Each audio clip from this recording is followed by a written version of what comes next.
அபிராமி அந்தாதி பாடல் எண் 55. இந்த பாடலை பாராயணம் செய்வதன் மூலம் விருப்பு வெறுப்பற்ற ஒரு மோன நிலை எய்த முடியும்.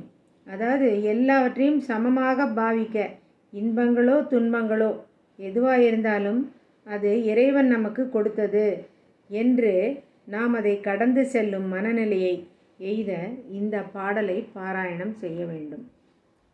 மின்னாயிரம் ஒரு மெய்வடிவாகி விளங்குகின்ற தன்னாள் அகமகிழ் ஆனந்தவல்லி அருமறைக்கு முன்னாய் நடுவெங்குமாய் முடிவாய முதல்வி தன்னை உன்னாது ஒழியினும் உன்னினும் வேண்டுவது ஒன்றில்லையே.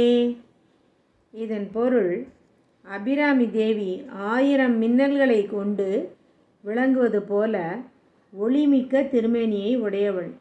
அடியார்களின் அகமகிழ்ச்சிக்கு மூல காரணமாயுள்ள ஆனந்தவல்லி, வேதத்தின் ஆதியாகவும் இடையாகவும் முடிவாகவும் விளங்குகின்ற முதல்வி.